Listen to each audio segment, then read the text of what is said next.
अस्सलाम वालेकुम एवरीवन, मैं हूं मंजूर, क्लिनिकल डाइटिशियन। और कैसे हैं आप सब लोग? उम्मीद करती हूँ सब ठीक ठाक होंगे। और आज हम बात करते हैं जी ब्लड प्रेशर के हवाले से। हाइपरटेंशन क्या होता है, किस तरह से डेवलप होता है, और हाइपरटेंशन के लिए या ब्लड प्रेशर में हम किस तरह की हमें खुराक, किस तरह की ग़िज़ा लेनी चाहिए, किन किन चीज़ों से हमें परहेज़ करना चाहिए और किन का इस्तेमाल कर लेना चाहिए। ब्लड प्रेशर जब भी हमें डायग्नोज होता है, तो ब्लड प्रेशर जिस टाइम डायग्नोज होता है उससे बहुत पहले से हमारी बॉडी में डेवलप होना शुरू हो जाता है। आहिस्ता आहिस्ता बॉडी में डेवलप होता है। ब्लड प्रेशर जो है एक प्रोग्रेसिव डिजीज़ है, आहिस्ता आहिस्ता डेवलप होता है और फिर एक टाइम पर आकर इतना ज़्यादा वो हो जाता है बॉडी में, इतनी ज़्यादा उसमें कोलेस्ट्रॉल की एक्यूमुलेशन होती है, इतना ज़्यादा फैट डिपॉजिट हो जाता है कि बॉडी के लिए उसको मैनेज करना मुश्किल होता है। तो फिर उस टाइम पर किसी भी पर्सन को हाइपरटेंशन डेवलप होता है। ठीक है, इसकी जो हमारे पास लाइफ लॉन्ग के लिए एक ही चीज़ है कि हम अपना एक तो मेडिसिन को कैरी करें, उसके साथ हमारा डाइटरी मॉडिफिकेशन, लाइफस्टाइल मॉडिफिकेशन, ये दो चीज़ें हैं। कभी भी हम ब्लड प्रेशर को, मेरी बात याद रखें, कभी भी ब्लड प्रेशर को किसी एक किस्म के फल, सब्ज़ी या किसी जड़ी बूटी से, किसी भी कहवे से हम ब्लड प्रेशर को ख़त्म नहीं कर सकते।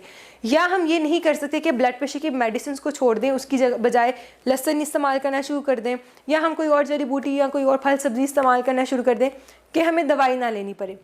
ऐसा मत करें। जब आप ऐसा करेंगे तो आप अपने ही साथ बुरा कर रहे हैं।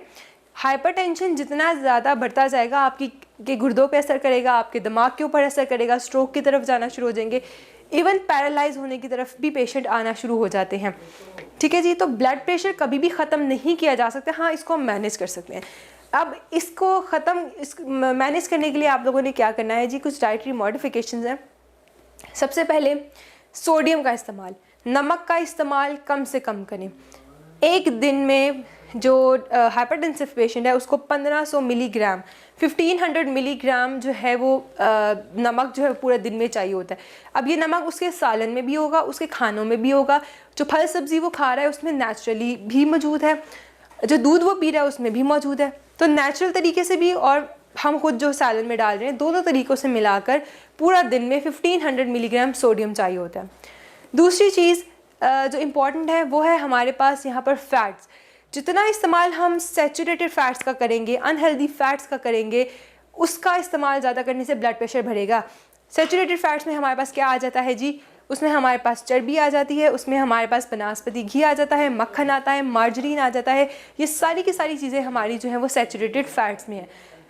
जो हमारे अज़ा के गोश्त हैं, जैसे कि जो कलेजी है, हमारे मगज़ है, निहारी है, सिरी पाए हैं, जो हमारे देसी फूड बड़े शौक़ से खाए जाते हैं, वो सब हाई इन सैचुरेटेड फ़ैट होते हैं, तो उनका इस्तेमाल नहीं करेंगे हाइपरटेंसिव पेशेंट्स। इसके अलावा बेकरी की जितनी चीज़ें हैं, पैटीज़, समोसे, पेस्ट्रीज़ वगैरह, जो बेकरी की जितनी भी अशिया हैं, उसमें सोडियम बहुत ज़्यादा होता है। और अगर आप उनकी पफ पेस्ट्री की जो रेसिपी है अगर आप वो देखें, तो उसके अंदर सैचुरेटेड फ़ैट यानी कि मक्खन की लेयर्स लगाई जाती हैं, तो वो आपके ब्लड प्रेशर का सबब बनती हैं। तो बेकरी के अशिया से भी आप लोगों ने परहेज़ करना है। इसके अलावा जो प्लांट बेस्ड ऑयल्स हैं, जैसा कि कैनोला ऑयल, सनफ्लावर ऑयल, आपका जो इस तरह के जो ऑलिव ऑयल या आप लोगों का जो सरसों का ऑयल है, उसका इस्तेमाल करें, बनास्पति घी का इस्तेमाल ना करें। एक और इम्पॉर्टेंट चीज़, हम लोग हमेशा सालन के ऊपर एक्स्ट्रा नमक डाल के खाते हैं। बहुत से लोग अंडे के ऊपर नमक डाल कर खाते हैं। इसके अलावा फल सब्जियों के साथ हम चाट मसाला, नमक, मिर्चें लगा के खाते हैं, तो उनका इस्तेमाल आप लोगों ने नहीं करना।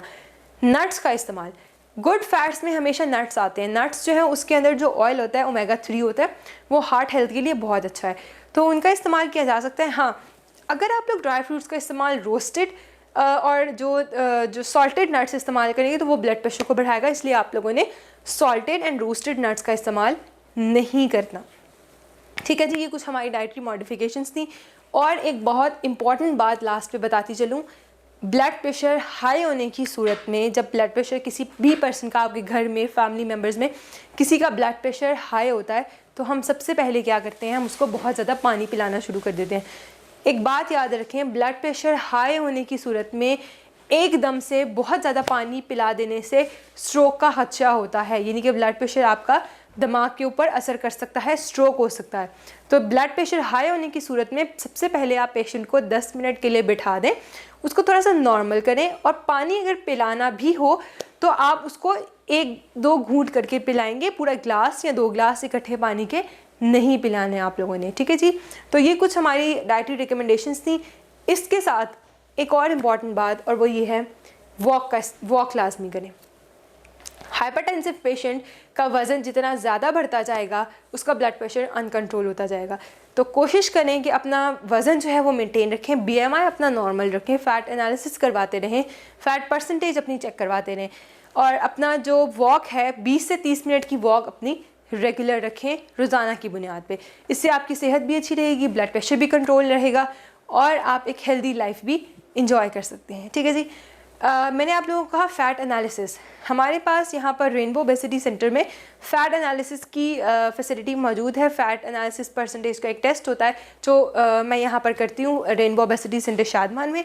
तो अगर आप लोग अपना फ़ैट एनालिसिस करवाना चाहते हैं, BMI के साथ साथ फ़ैट एनालिसिस करवाना चाहते हैं, और आप लोग ये जानना चाहते हैं कि फ़ैट परसेंटेज में आपकी बॉडी किस कैटेगरी में फॉल कर रही है, तो आप हमें विज़िट कर सकते हैं, या आप जो कॉन्टैक्ट नंबर है उस पर कॉन्टैक्ट करके अपनी अपॉइंटमेंट बुक करवा सकते हैं और हमें विज़िट कर सकते हैं, ठीक है जी। इसके साथ ही कोई और क्वेश्चन, कोई और क्वेरी हो, आप लोग मुझे फ़ोन करके, मैसेज करके पूछ सकते हैं। किसी भी तरह से आप हमें कांटेक्ट कर सकते हैं इजीली, या आप लोग को एड्रेस जो है वो डिस्क्रिप्शन बॉक्स में आ रहा होगा, आप लोग वहाँ पर भी विज़िट करके अपनी जो भी हेल्थ इश्यूज़ हैं उनको ठीक करवा सकते हैं, ठीक है जी। अपना बहुत ज़्यादा ख्याल रखिएगा। अल्लाह हाफ़िज़।